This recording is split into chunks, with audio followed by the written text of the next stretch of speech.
네, 안녕하세요. 이번 시간에는 인공지능 파이썬 구현에 대해서 알아보도록 하겠습니다.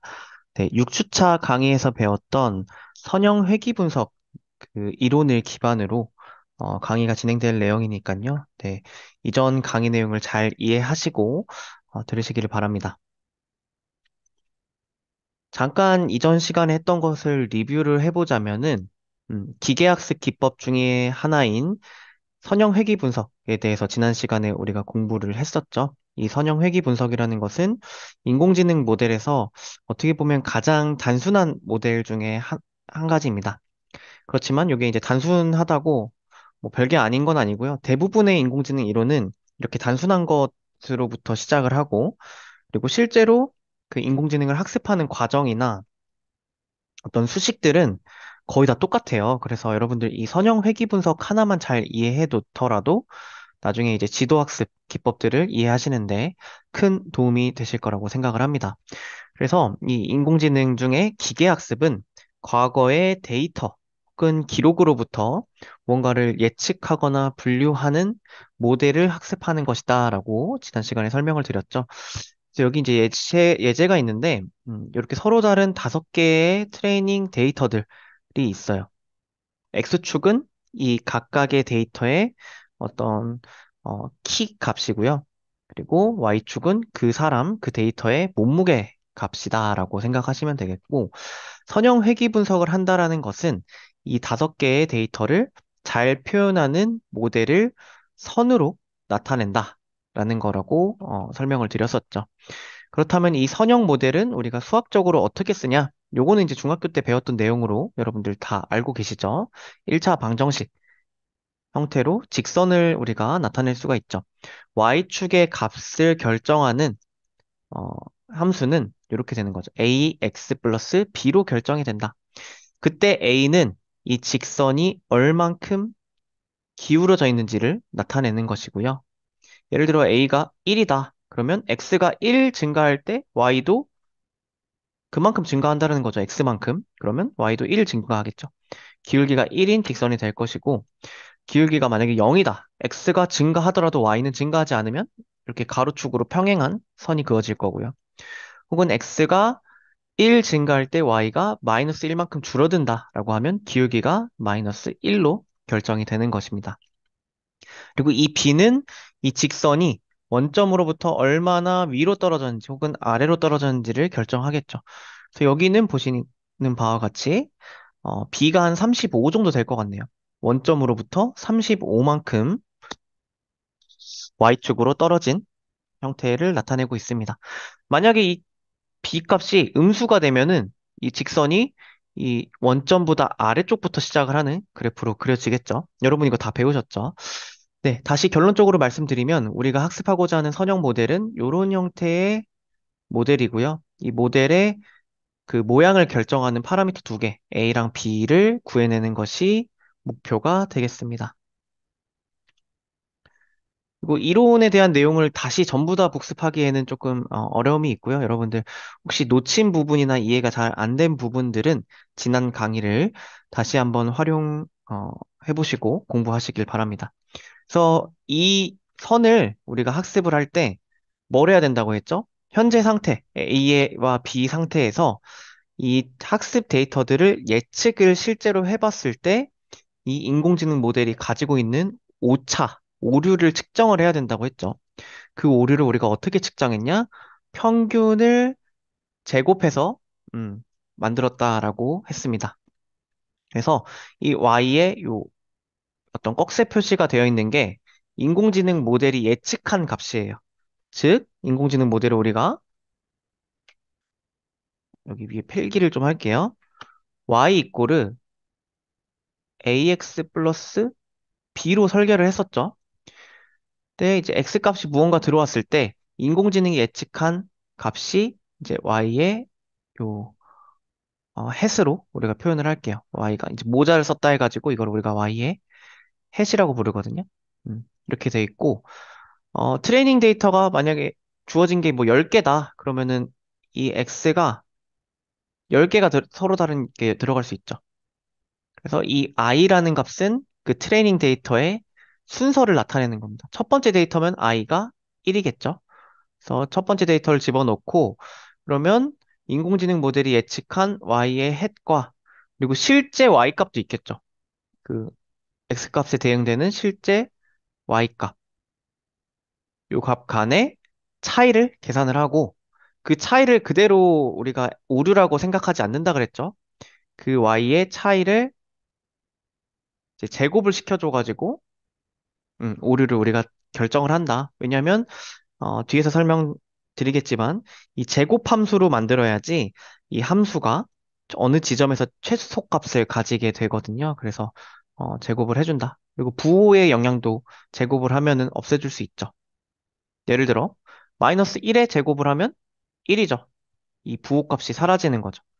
마이너스 3의 제곱을 하더라도 마이너스 9가 아니라 플러스 9가 되죠.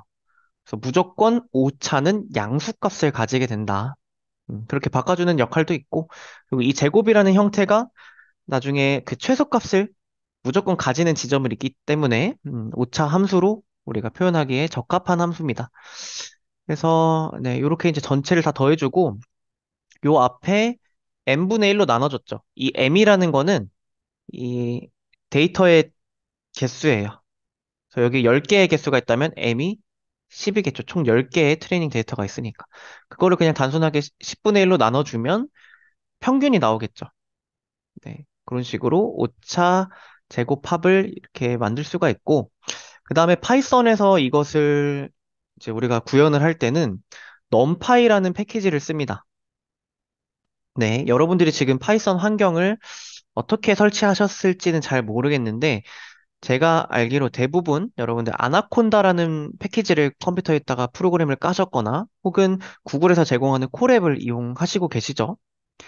네, 그렇지 않더라도 이 numpy라는 것은 기본적으로 거의 파이썬 패키지에 자동으로 깔리는 거거든요. 그래서 아마 별다른 설치 없이 요 명령어 코드의 제일 윗줄에 import 띄고 numpy as np라는 거를 쓰시면 여러분들의 코드로 이 numpy라는 외부 프로그램들이 착 연결이 될 거거든요. 그래서 이제 코드 안에서는 여러분들이 이 새롭게 명명한 np라는 이름으로 np. 뭐뭐뭐 해가지고 이 numpy의 기능들을 여러분들이 이용을 할 수가 있습니다. 그래서 이제 우리가 이제 결국 다시 돌아서 얘기를 하자면 평균 제곱 오차를 계산을 하기 위해서 실제 y 값들이 이렇게 10개가 있고 1부터 10까지 있고 그리고 인공지능이 예측한 y의 햇이라는 게 또 10개가 있다라고 가정을 해볼게요. 이렇게 이제 각각 대응이 되는 거고 이거를 이제 오차 제곱합 이 공식에 의해서 계산을 하게 되겠습니다. 그러면 이 데이터들을 이제 파이썬 내부 객체인 리스트로 저장을 할 수도 있는데요. 이 리스트로 데이터를 저장을 했을 때 불편한 점은 이 안에 있는 값들 간의 그 사칙 연산이나 이런 것들이 좀 불편하거든요. 그래서 이 numpy라는 패키지는 음, 이런 리스트 데이터들 간의 사칙 연산을 더 편하게 해주는 여러 가지 기능들이나 소스들이 제공이 되는 패키지입니다. 그래서 이 데이터를 이렇게 이제 변환을 시켜줄 수 있어요. 리스트형 데이터 y 언더바 햇을 mp.array로 이렇게 감싸가지고 다시 정의를 해주면 요 mp 햇 언더바 이 데이터는 이제 numpy형 데이터로 변환이 된 겁니다. 이렇게 변환을 하게 되면 나중에 이 변환된 리스트들, numpy형 리스트들 간에는 사칙 연산이 아주 단순하게 돼요. 그냥 예를 들어서 뒤에서 나오겠지만 y 언더바 햇 np로 이제 변환을 한 거죠. 요거랑 y라는 것도 똑같이 변환을 해줬죠. y 언더바 np를 두 개를 그냥 빼더라도 요게 요렇게 빠져요. 같은 위치에 있는 데이터끼리 뺄셈이 되는 거죠. 이 총 10개의 데이터가 이렇게 다 빼는 연산이 한 방에 수행이 된다. 굉장히 편리하겠죠? 그러면 그 결과값이 여기 이제 필기를 다 좀 지울게요. 요각값 이 부분이 코드 한 줄로 계산이 쉽게 되는 겁니다. 심지어 여기까지 포함한 거죠. 어, 전체를 다 더해라. 모든 인덱스에 대해서 더해라는 것도 포함이 된다. 그래서 구현을 이렇게 하실 수 있어요. 두 어떤 리스트 간의 차이를 diff라는 변수에다가 이렇게 넣어주고 연산은 이렇게 그냥 두 개를 단순히 빼주기만 하면 이 diff라는 거에 어떤 값이 들어있는지 잘 봐볼까요? 음, y hat 빼기 y인데 두 개를 뺐습니다. 그러면 1.2 빼기 1은 0.2가 되고 두 번째 요소 2.1 빼기 2는 또 0.1이 되죠. 그다음에 2.9 빼기 3은 마이너스 0.1 이런 식으로 전체 10개의 트레이닝 데이터 샘플에 대해서 뭐 예측값 결과에 대해서 전부 다 한 방에 계산을 해주게 되고요. 요 앞에 이제 공식 봤을 때 이 오차라는 걸 정의를 했지만 우리가 이 함수를 정의할 때 제곱을 해줬죠. 이 제곱은 이렇게 코드로 작성해 주시면 됩니다. 여기에 이제 이 제곱을 씌워주는 거예요. diff라는 함수에. 그러면 각각의 요소에 대해서 제곱을 수행을 해주는 게 이 diff 언더바 스퀘어라는 변수로 저장이 되는 거죠. 보시면 0.2 곱하기 0.2 여기죠. 0.2를 두 번 곱했어. 그러면 0.04죠. 여기 계산돼서 들어가 있죠. 그리고 0.1을 두 번 곱하면 0.01, 마이너스 0.1을 두 번 곱하면 0.01, 뭐 이런 식으로 쭉 계산이 되는 겁니다. 어때요? 그렇게 어렵지 않죠? 오히려 이 인공지능을 하실 때 이런 식으로 프로그램으로 짜시면 실제로 우리가 이런 수학적인 공식을 이용해서 함수를 짜는 것보다 되게 간단하게 다양한 기능들을 구현할 수가 있습니다. 그러면 이제 이 다음으로 이것들의 평균을 내야겠죠. 총 10개의 오차의 제곱들이 이제 계산이 된 건데, 이거를 그대로 두어서 계산하는 게 아니라 이걸 전체를 또 합쳐줘야겠죠. 전체 값들을 합쳐줘서 평균을 내줘야 됩니다. 그러려면 코드를 짜는 방법이 크게 두 가지가 있는데요. 첫 번째는 이제 for loop을 이용을 해주는 거예요. 반복문을 이용을 해주는 겁니다. 그래서 diff square가 총 10개의 데이터를 가지고 있는 데이터인데, 그것을 10번 반복을 해주는 거죠. 그래서 각각의 반복할 때마다 이 diff라는 게 이 요소 값들을 순서대로 diff의 s 요 값이죠. 요 값으로 이제 받아주고 그 값들을 ms라는 뭐 변수를 하나 만들어서 거기에다 다 누적해서 더해줍니다. 그러면 이 ms라는 변수는 뭐죠? 여기도 또 필기를 한번 또 다 지울게요. diffsquare라는 값을 전부 다 접근해가지고 다 더해준 값이 ms이겠죠. 이 모든 변수들의 합이 MSE로 저장이 될 거고, 그거를 전체 예측한 샘플 될 수 있죠. 총 10개의 지금 데이터를 다루고 있는데, 그것의 개수로 나눠주면 됩니다. 이 length라는 함수는 그 리스트의 전체 개수를 반환을 하죠. 그러면 이게 하나, 둘, 셋, 넷, 다섯, 여섯, 일곱, 여덟, 아홉, 열이다. 그러면 length라는 함수를 이용을 해서 이 diff라는 리스트를 넣으면은 총 요소가 10개니까 10이라는 게 나와요. 그러면 요 수식에서는 요 m이 나오는 거죠. 10이 나오죠. 그래서 그 10으로 나눠주면은 n분의 1이 되는 겁니다. n분의 1이고 그 다음에 옆에 MSE는 전체 합이 되겠죠. 이런 식으로 계산을 했을 때 오차 제곱 합, 뭐 평균이 계산을 해보면 0.0609999996으로 이렇게 계산이 되고요. 근데 이렇게 이제 포문으로 반복을 해가지고 값을 우리가 계산해주는 방법도 있고, 근데 이제 넘파이 패키지에는 유용한 기능들이 제공이 됩니다. 그냥 이렇게 한 줄만 쓰면은 이 포문을 대체할 수 있어요. 이 diffsquare라는 어떤 리스트에 점, sum 해가지고 함수를 호출하면 그 리스트 안에 있는 모든 요소들의 합을 한 방에 계산을 해주어서 반환을 해주거든요. 이거 자체가 우리가 여기서 계산한 MSE랑 똑같다. 그리고 그것을 전체 요소들의 개수로 나눠주면은 이것도 이제 오차 제곱합의 평균이 되겠죠. 값은 동일하게 0.06, 1 정도의 값으로 계산이 되겠습니다. 어떤 식으로 계산하든 상관이 없어요. 여러분들 이렇게 이제 구현을 해보시면 되고 거기서 더 나아가서 사이클런이라는 또 외부 패키지가 있거든요. 이 패키지는 인공지능, 머신러닝을 주로 하는 기능들을 많이 제공하는 패키지입니다. 여러분들 이거 찾아보시면은 이거 활용하는 방법도 다 자료들을 찾으실 수 있을 텐데 이런 식으로 이제 사이클런에 있는 민스퀘어 에러라는 함수를 호출을 이제 임포트를 시키고 진짜 단순해요. 여기는 이제 인공지능이 예측한 10개의 예측 결과와 그리고 실제 데이터의 10개의 예측 결과 2개를 입력으로 집어넣어주면 그냥 바로 민스퀘어 에러가 이 함수에서 그냥 뿅 계산됩니다. 우리 앞에서 했던 이 모든 과정을 여기도 했고 여기도 있고 여기도 있고 이 모든 과정을 그냥 딱 한 줄로 이렇게 해결할 수 있거든요. 그래서 사이클론 패키지를 이용해 보시는 것도 추천드립니다. 그래서 여기 아래 비교 있죠? 아래 넘파이 패키지만 이용하면 조금 우리 손이 좀 많이 가요. 뭐 두 개 차이를 계산하는 것도 계산해 줘야 되고 차이의 제곱도 이렇게 계산을 해줘야 되고요. 그다음 최종적으로 평균 내주는 거 전체 개수로 나눠주는 것까지 계산을 해줘야 되는데 어, 제 사이클런에 있는 민 스퀘어드 에러라는 함수를 이용하면 그냥 인공지능 예측값, 실제값 2개 넣으면 우리가 원하는 오류 값을 뿅 하고 이제 바로 계산을 해주는 편리함이 있다.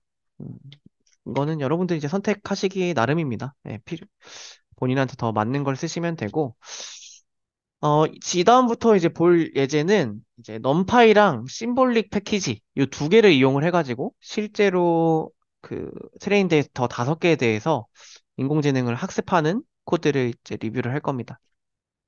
그래서 여기 오른쪽 위에 학습 데이터들이 있는데요. 지난 시간에 우리가 공부했던 그 학습 데이터입니다.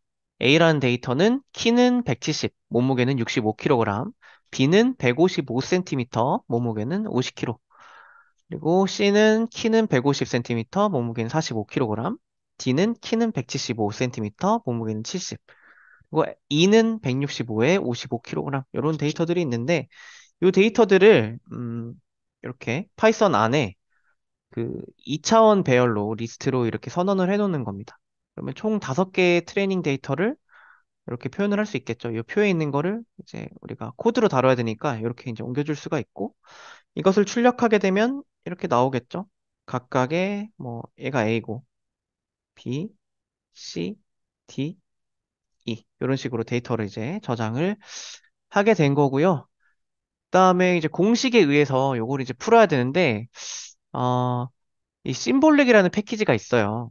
이 심볼릭이라는 패키지는 우리가 마치 수학 문제를 풀듯이 ax 플러스 b 여기서 이제 a라는 뭐 변수가 있고 b라는 변수가 있잖아요. 뭐 물론 여기선 상수지만 요거를 이제 코드상에서 마치 수학 문제를 풀도록 우리가 이 심볼들을 이용하겠다 만들어낼 수가 있거든요.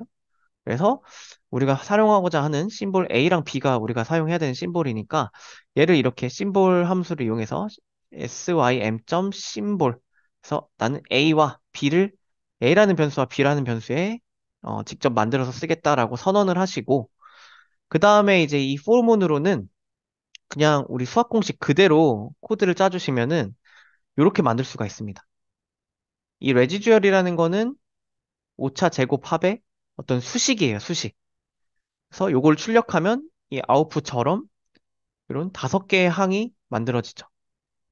우리 지난 시간에 했던 거 잘 기억해 보십시오. 그러면 트레이닝 데이터가 5개니까 그 5개에 대해서 이제 모델이 예측한 오류 값을 이런 공식으로 파이썬에서 다룰 수가 있는 거예요. 네, 여기까지 되셨나요? 그러면 여기서 우리가 찾아내야 되는 최적의 A와 B는 어떤 값이죠? 예를 들어 이 함수가 R이라는 함수였을 때 R이라는 함수는 A도 변수가 있고 B도 변수가 있죠. 근데 이 값을 우리는 최소화시키는 특정한 A와 특정한 B가 뭔지 찾아내야 된다고 했습니다. 그러면 어떻게 썼냐? 이 함수를 A에 대해서 미분을 하고 그 결과가 0이 되는 지점을 하나 찾고요.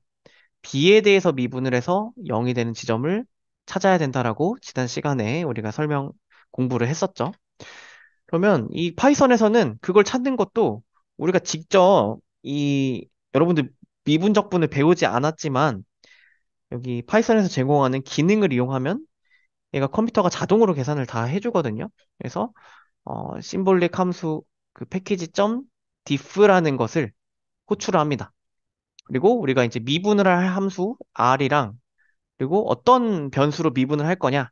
a라는 변수로 나는 미분하겠다. 그러면 요게 이제 계산되는 거예요. 요게 계산이 된다. r이라는 함수를 a로 미분한 것을 이제 그 공식에서 계산을 해가지고 나오고요. 그럼 그 결과가 좀 복잡하긴 해요.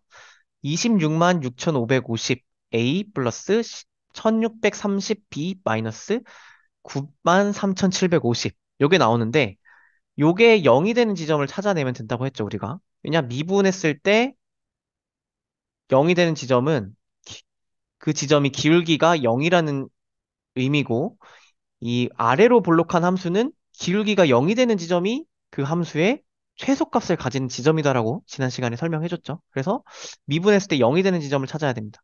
그러면 요 방정식이 1번 하나 나왔죠. 근데 이 방정식은 변수가 A, B 두 개고 식은 하나이기 때문에 특정한 A 값 하나와 B 값을 결정할 수 없어요. 그래서 우리는 요 R이라는 함수를 B에 대해서도 미분을 합니다. 그럼 그 결과가 이제 이렇게 나오겠죠. 그러면 그 결과를 이제 수식으로 보면 1630A 플러스 10B 마이너스 570. 그리고 이것도 마찬가지로 이게 0이 되는 지점을 찾아야죠. 네. 그래야, 어, 이제 요거는 이제 가로축이 A인 거고, 또 가로축이 B인 어떤 함수가 있을 건데, 그 함수도 최소값을 찾으려면은 이 기울기가 0이 되는 지점 찾아야 되죠. 그래서 이렇게 2번 수식도 얻을 수 있었다. 네. 코드하고 이론 여러분들 잘 연결하셔가지고, 이해하시면 좋을 것 같고요. 그러면 이 다음엔 또 여러분들이 배우지 않은 내용이어서 조금 미안하긴 한데 사실 이거 고등학교 과정에서 이제 행렬을 배우실 수도 있고 교육 과정에 따라서 이것을 이제 대학교에 와서 배우실 수도 있는데요. 이 연립 방정식을 우리가 이제 풀면 되겠죠. 자, 요 수식을 정리를 하면 좀 복잡하긴 하지만 여러분들도 요거 연립 방정식은 풀 수 있어요. 플러스 1630b는 이걸 이제 요 부분을 우변으로 넘기면 93,750. 여기 이제 수식 1번이고, 그다음 아래 거 수식 1630A 플러스 10B는 이거 570을 우변으로 넘기면 이렇게 되죠. 수식 1번, 2번이 있고, 요거 두 개 연립방정식 하면 A는 뭐, B는 뭐, 구해낼 수 있죠. 물론 좀 복잡하긴 하지만, 여러분들이 직접 계산할 거 아니고 컴퓨터가 계산을 할 거라서, 음, 그런 것은 여러분 걱정 안 하셔도 되고요. 근데 이제 문제는 이제 컴퓨터에게 연립방정식을 이제 약간 공식화하고 규격화해서 시킬 수 있는 방법이 있어요. 그래서 그게 이제 선형대수학, 그리고 행렬 연산이라는 것이 있는데 이게 또 중학교 과정은 아니어서 설명드리긴 좀 어렵지만 결국은 이 두 개의 연립방정식을 푸는 것을 컴퓨터가 알아들을 수 있도록 하는 과정이다라고 보시면 되겠고요. 네. 그래서 A라는 행렬을 하나 만들고 B라는 행렬을 만들어서 이 두 개를 막 연산을 하면은 우리가 원하는 정답 A 값은 뭐 B 값은 뭐 이렇게 뿅 나오거든요. 그것은 이제 나중에 여러분들 이제 수학을 더 배우시면은 이해를 하시면 될 것 같아요. 그래서 공식은 근데 이렇다. 자, A라는 행렬은 여기 이제 파란색으로 표현을 해줄게요. 제가 색깔을 자, 파란색 펜으로 이 요 부분 있죠. 요 부분. 요 파란색 박스 부분에 어, 여기 앞에 있는 개수들, 변수 앞에 있는 개수들만 가지고 이 A라는 리스트를 만들 수 있어요. 보시면 첫 번째 요소가 26만 6,550이죠. 그거는 여기서 오는 거고, 두 번째 요소, 1630은 여기서 온 겁니다. 세 번째, 이제 한 칸 내려가지고, 두 번째 행의 첫 번째 이제 열은 여기서 왔겠죠. 그리고 마지막으로 이 10이라는 숫자는 여기서 온 게 됩니다. 네. 그렇게 해서 이제 이 A라는 행렬을 만들게 되고, 그다음에 이 B라는, 이것도 뭐, 이건 벡터라고 부르는데, 이 B라는 데이터는 요 우측에 있는 요걸로 만들면 돼요. 93,750. 여기서 왔겠죠? 그리고 570. 여기서 왔습니다. 이렇게 이제 만들어 놓고, 어, 뭐 여러 가지 연산을 통하면 우리가 원하는 x 값은, x는 이거예요. x는 a랑 b가 있습니다. 근데 우리가 구해내고 싶은 게 a랑 b의 값이죠. 그래서 a랑 b의 값은 이런 코드로 numpy.dat 하고 a라는 함수의 역행렬과 b라는 함수를 이제 곱하기 연산을 했을 때 정답 AB가 그냥 뿅 나오거든요. 즉, 우리가 사실은 지금 중학교 수준으로 배웠던 내용으로는 이거를 이제 A에 대한 수식으로 정리한 다음에 뭐 B를 제거해서 A를 구하고 그다음에 A가 구해지면 여기다가 A를 집어넣고 또 B를 구하는 식으로 여러분들 연립방정식 하고 있잖아요. 그거를 컴퓨터가 알아들을 수 있는 어떤 과정으로 설명한 거다라고 이해를 하시면 되겠습니다. 그래서 어찌됐건 연립방정식을 풀면 A는 0.97 정도 나오고 B는 마이너스 102라는 값이 나오게 되겠네요. 뭐 그것을 이제 우변에 그래프로 표현을 한 건데요. 그래프로 표현하고 싶으면 여러분 요 코드 참조하시면 됩니다. 이것도 외부 패키지를 이용을 한 건데 보시면 이제 매트플롯 라이브러리라는 걸 활용을 했고 여러분들 쓰실 때 처음에 여기 이 부분은 빨간색 동그라미로 찍힌 것들 있죠. 요거는 우리가 학습에 썼던 데이터들입니다. 요것들, 이것들을 이제 출력을 한 건데, 보시면 이 데이터가 5개인데, 처음에 들어가는 이 리스트는 X 좌표들만 쭉 모아가지고 넣어주고, 여기는 이제 Y 좌표들만 넣어가지고 쭉 넣어준 다음에, 이 빨간색 동그라미 그려라 라는 게 이제 R5로 옵션을 넣어주면은 빨간색 동그라미로 이 데이터들을 표현을 해주고요. 그다음에 이 두 번째 플랫, 요 명령어는 여기서 구해진 A랑 B라는 파라미터를 가지고 우리가 그냥 직선을 그린 거예요. 그래서 직선의 시작점, X좌표 0부터 시작해서 Y좌표 190까지 직선을 그린 겁니다. 0부터 190까지. 물론 여기 이제 그래프에서 자동으로 예쁘게 표현을 해주는 기능이 있어서 이게 X좌표가 0부터 시작하진 않았지만 그렇고 그때 이제 Y좌표는 마이너스 102점 여기죠. 여기하고 그다음에 또 190, X가 190일 때 Y좌표를 두 지점을 지정을 해주면 이렇게 선으로 표현을 해줍니다. 그럼 결론적으로 이런 5개 트레이닝 데이터에 대해서 이런 파란색 선을 우리가 학습할 수가 있었다. 네. 조금 어렵죠. 이게 네, 아무래도 중학교 내용을 조금 뛰어넘는 부분들이 있어서 네, 여러분 좀 그 개념적으로 이해를 해보신다라고 생각하시면 될 것 같아요. 그래서 이거는 이제 이 과정까지는 여러분이 직접 코드를 이제 짜신 게 되겠고요. 이제 또 뭐 사이클런이나 판다스 같은 또 다른 외부 패키지를 이용을 하면 더 간단하게 선형 회귀를 학습할 수가 있거든요. 그래서 여기 보시면 이번에는 뭐 사이클런을 이용을 해가지고 어 요런 100개나 되는 데이터를 학습하는 예제를 한번 봐봅시다. 그래서 이 데이터는 요런 링크에서 자동으로 다운받게끔 코드로 여러분들이 내려받을 수 있고요. 네, 판다스라는 패키지에서 이 데이터를 내려받는 코드를 2줄 추가해 주시면은 이 LIN 데이터라는 곳에 이 100개의 데이터가 저장이 되어 있을 거예요. 그래서 이 데이터를 보면은 인풋 값이 있고요. 가로축이 이제 인풋이라는 어떤 요소인데 뭐가 될까요? 뭐 공기청정기를 돌린 시간 정도라고 생각하면 될 것 같은데요. 그리고 세로축은 공기의 오염 정도입니다. 그러니까 공기청정기를 많이 돌릴수록 공기의 오염 정도는 떨어질 수 있겠죠. 아무튼 그런 것들에 해당하는 데이터 100개가 있는데 이 동그라미들이 100개가 있겠죠. 이런 100개의 데이터에 대해서 선형 회귀를 우리가 학습을 하면 어떻게 될까요? 뭐 아직 학습은 안 해봤지만 대충 요런 선이 그어지겠죠. 네. 왜냐하면 요 전체 100개에 대한 데이터를 잘 표현하는 선이 제가 보기엔 뭐 요런 정도 선이면 합리적인 선이라고 생각할 수 있을 것 같습니다. 네. 그래서 이제 사이클런이라는 것을 이용을 하면 이 전체 데이터에서 이 선을 구하는 과정도 코드 두 줄이면 아마 해결을 할 수 있을 거예요. 그걸 이제 한번 살펴봅시다. 그래서 요 앞에 과정은 우리가 이제 데이터를 다루기 쉽게끔 이제 만들어주는 전처리 과정이라고 보시면 되겠고요. 처음에 최초로 데이터를 불러왔을 때는 데이터가 이렇게 표로 묶여 있거든요.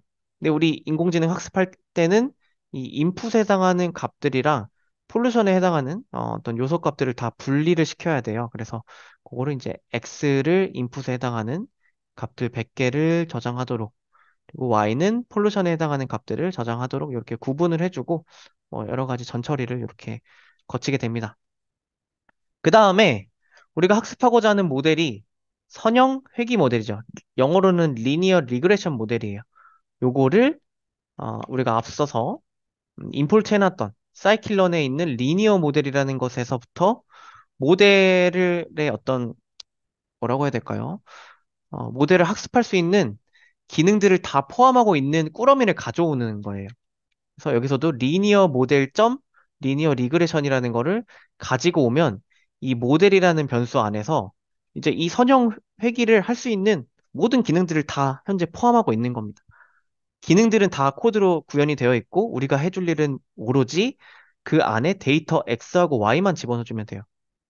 그래서 model.fit이라는 함수를 호출을 하고 그 안에 X하고 Y의 데이터만 넣어주면 이제 선형 회귀가 끝나는데요. X는 자 여기 이렇게 펜으로 표시할게요. X는 요 데이터들, X축에 해당하는 각각의 값들이죠. 이게 X고 Y는 요 데이터들입니다. 즉 X는 0번부터 99번까지니까 100개의 데이터가 들어있고 Y 또한 그것에 대응되는 100개의 데이터가 들어가 있겠죠. 그래서 이게 끝이에요. 네. 외부 패키지를 잘 만들어진 걸 쓰면은 그냥 한 줄로 선형 회귀를 간단하게 할 수 있겠죠. 그런데 이제 우리 파이썬을 제가 가르치는 입장에서 외부 패키지 쓰시면은 이렇게 한 줄로 선형 회귀를 할 수 있습니다라고 하면 너무 간단하잖아요. 그리고 그 안에서 어떤 식으로 오류가 계산되고 어떤 식으로 최적의 A, B 값을 찾는지에 대한 학습 공부를 여러분들이 전혀 하지 못하기 때문에 그래서 이 앞에 이렇게 직접 구현하는 과정을 제가 설명을 해드렸던 거고요. 실제로 여러분들이 이것에 대해서 이해를 한다면 잘 만들어진 외부 패키지를 사용하시는 게 여러분들의 이제 시간과 어떤 분석의 결과의 정확도를 높이는 데 도움이 되겠죠. 그래서 이렇게 한 줄, model.fit, 그리고 우리가 해줄 거는 X 데이터와 Y 데이터만 집어넣어주면 이 모델이 학습이 완료가 됩니다. 그러면 우리가 원하는 값이 A라는 값과 B라는 값이죠. 기울기 값과 Y 절편 값인데 그것은 또 model.coefficient, model.intercept라는 변수에 접근을 해가지고 각각의 데이터를 받아올 수가 있고요. 결과를 봐볼까요? 기울기 값, A 값은 마이너스 4.5 정도 나왔고요. Y 절편값 B는 5.17 정도 나왔습니다. 그래서 이걸 쭉 이어보면은 Y 절편 뭐 5.17 정도 되는 것처럼 보이죠? 그리고 기울기 값은 어, 그 인풋 값이 1 커질 때 폴루션 값 Y 값은 마이너스 4.54만큼 작아지는 음의 기울기를 가지는 값입니다. 근데 교수님 왜 이렇게 기울기가 완만하죠? 그렇게 생각하실 수 있는데 이 Y축과 X축의 스케일이 좀 달라요. X축은 지금 0.1씩 증가하는 조그마한 스케일이고 Y축은 1씩 증가하도록 이제 좀 큰 스케일이어서 실제로는 이렇게 기울기가 완만한 게 아니라 실제 스케일에서 보면 기울기가 10배 급격하게 줄어들겠죠. 네. 아무튼 그런 식으로 외부 패키지를 이용해서 선형 회귀를 할 수가 있다. 그리고 그것을 출력하는 코드는 뭐 이렇게 간단하게 네. 아까 동그라미 찍는 코드에 X랑 Y 그냥 그대로 집어넣어주면 되죠. 그리고 뭐 레이블도 이렇게 주고 그리고 학습된 선은 이제 X 지점, 시작 지점과 끝 지점 적당하게 주어주고요. 0부터 0.6까지의 범위를 정해주고 그다음에 Y 값은 모델이 프리딕션 한 값을 이제 넣어가지고 그려주시면 되겠습니다.